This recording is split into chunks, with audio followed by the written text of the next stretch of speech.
नई हुकूमत भारत में आने वाली है और ये याद रखिए कि मोदी साहब की तरफ से एक नया सरप्राइज़ आ सकता है। पिछली दफ़ा तो पाकिस्तान ने जो है वो ऑपरेशन स्विफ्ट रिटॉर्ट जो सरप्राइज़ इंडिया ने पाकिस्तान को दिया। स्पेस सेक्टर के लिए काफ़ी अहम, क्योंकि 1800 करोड़ रुपए की कई सारी परियोजनाओं को आज राष्ट्र को समर्पित करेंगे। साथ ही आज जो सबसे बड़ा मिशन देश का स्पेस सेक्टर में गगनयान मिशन, उसकी समीक्षा का भी आज दिन है। इस बात से कभी भी इनकार नहीं करना चाहिए कि इंडिया की हमेशा से पॉलिसी हमसे अच्छी रही है और उन्होंने पूरी दुनिया में कम्युनिकेशन को जो है वो बहुत डेवलप किया है।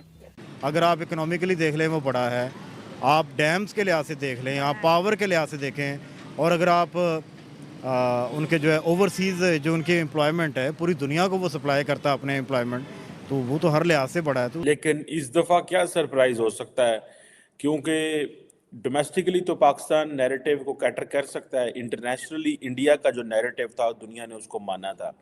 उन्होंने अपने मुल्क को बहुत ज़्यादा वो ऊपर लेकर गए हैं और इस वक्त इंडिया हमसे, अगर हम रियलिटी पर बात करें तो हमसे बहुत कई सौ साल आगे मौजूद है, सेल की जा रही है, मंदिर का सामान बेच रहे हैं। ठीक हो गया ऐसा आपके वजह से I wish lot of youths come out and bring a change in Pakistan's approach. Prime Minister Modi, how powerful, how successful and how single-handedly he is taking India's politics, वो कैसे लेके जा रहा है, एंड आपको उन सारी चीज़ों को नरेंद्र मोदी के लेंस से देखना है। जन्नत में लेके जाना है, दुनियाई तनीम नहीं लेके जाएगी हमें। जगह ये डॉक्टर जाएगा नहीं जाएगा कुछ भी नहीं, लेकिन हमारा ईमान कुरान नहीं जाएगा जन्नत नहीं जाएगा। उनके जो लोग हैं वो बाहर के मुल्कों में अपने पैसे नहीं रखते, मुल्क का पैसा चोरी करके बाहर के मुल्कों में प्रॉपर्टियां नहीं बनाते। तो इसका मतलब है गलती हम में है ना, उनमें तो नहीं है ना। हमारे ख़त्म करनी होंगी ये बॉर्डर सिस्टम, ये फ़ौज लगाना, लड़ाइयाँ झगड़े,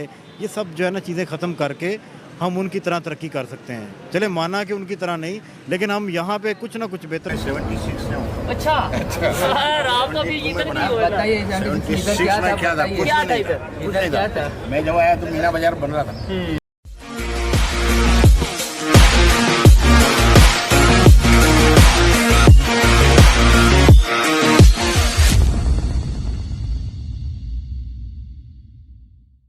नई हुकूमत भारत में आने वाली है और ये याद रखिए कि मोदी साहब की तरफ से एक नया सरप्राइज़ आ सकता है। पिछली दफ़ा तो पाकिस्तान ने जो है वो ऑपरेशन स्विफ्ट रिटॉर्ट जो सरप्राइज़ इंडिया ने पाकिस्तान को दिया, फिर पाकिस्तान ने इंडिया को दिया। लेकिन इस दफ़ा क्या सरप्राइज़ हो सकता है, क्योंकि डोमेस्टिकली तो पाकिस्तान नैरेटिव को कैटर कर सकता है, इंटरनेशनली इंडिया का जो नैरेटिव था दुनिया ने उसको माना था। ये चीज़ें बड़ी इंपॉर्टेंट हैं। अब देखें इंडिया के अंदर, just you have to understand prime minister Modi how powerful, how successful and how single handedly he is taking India's politics, वो कैसे लेके जा रहा है, एंड आपको उन सारी चीज़ों को नरेंद्र मोदी के लेंस से देखना है। अभी इंडिया के अंदर जो है वो 18th जनरल इलेक्शंस जो हैं वो होने जा रहे हैं और तमाम सर्वेज एक ही बात कह रहे हैं कि नरेंद्र मोदी जो है वो ये इलेक्शन जीत जाएंगे। और ये आप देखें कि उनका बड़ा एक एग्रेसिव कंट्रोल है इंडिया की हुकूमत के ऊपर, इंडिया के निज़ाम के ऊपर, और इसके साथ साथ इंडिया जो है वो ग्रेट पावर के लिए भी जिसे वो कहते हैं ना एक एम्बिशियस है। अब फॉर एग्ज़ाम्पल आप देखें इंडिया की जो पॉलिटिक्स है उसमें उन्होंने मोदी फैमिली गांधी फैमिली को तो ऑलमोस्ट ख़त्म कर दिया। ठीक है जी, आप देखें जैसे हमने कहा 15 साल पिछले एज ए सीएम और 10 साल ये, अगर 15 साल ये होते हैं तो 2029 तक नरेंद्र मोदी के, तो वो जो जवाहरलाल नेहरू उस वक्त जो प्राइम मिनिस्टर इंडिया के हुआ करते थे फ्रॉम 47 टिल 64, और फिर नेहरू साहब की जो डॉटर थी Indira Gandhi from 66 to 1977 and again फिर from 1980 to 84 उन्होंने जो हुकूमत बनाई, लगता ये है कि वो जारी बात है वो बड़े पॉपुलर थे, वो सारा कुछ था, लेकिन लगता ये है कि नेहरू जो गांधी साहब और जो नेहरू का जो टर्न्योर था वो सारे का सारा इतना लंबा रहा और इंडियंस उससे इतने खुश नहीं रहे, जिसकी वजह से उन्होंने एक नया फैसला किया और वो फैसला नरेंद्र मोदी के हक में था। लेकिन याद रखें दोनों पॉलिटिकल पार्टीज के दरमियान, कांग्रेस हो या बीजेपी के दरमियान, मेजर आइडियोलॉजिकल डिफरेंस है उनके एटीट्यूड्स की तरफ, उनका जो रवैया है टूवर्ड्स मजहब, उनका जो रवैया है कि भारत को किस तरह अगर देखा जाए, मेरे को ये दुख तो होता है, वो बात मैं करना नहीं चाहता कि मैं जब खासकर अपने थोड़ा सा कंपैरिजन करता हूं तो थोड़ी सी हमें जो मेरी ख्वाहिश भी है, और कहते हैं हर ख्वाहिश पे दम निकले, कि हमें चाहिए कि अच्छी चीजें अडॉप्ट करें चाहे किसी भी कल्चर से हो।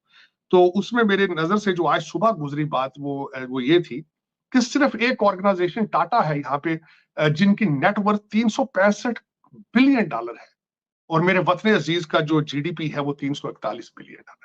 तो एक ऑर्गेनाइजेशन जो है टाटा अलोन, वो मेरे पाकिस्तान के जीडीपी से ज्यादा है। तो हमें आगे जाना पॉजिटिवली होगा।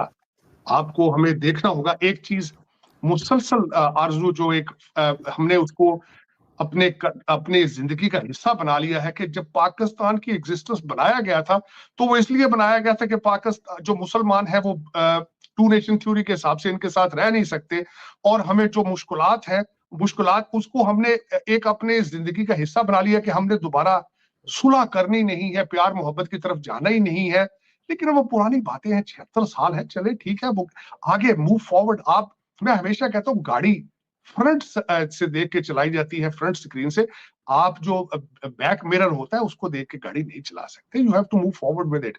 जो एक 1947 में अगर कोई फिलॉसफी आपकी थी तो उसी पे आपने अड़े रहना है। और आपकी हालत है, जिस तरह मैंने बताया, आपका जीडीपी $341 बिलियन है, और एक कंपनी लोन जो कि 1868 में बनी है, वो एक और सबसे बड़ी बात जो उसकी मिसाल में एक और भी उसमें मुझे जो नजर आया, मैंने जब टाटा के बारे में सुबह पढ़ रहा था, जिन्होंने 1903 में ताज होटल बनाया जो कि इस वक्त एक बहुत बड़ा चेन है, 1907 के अंदर उन्होंने यहाँ पे स्टील मिल बनाई पहली अपनी।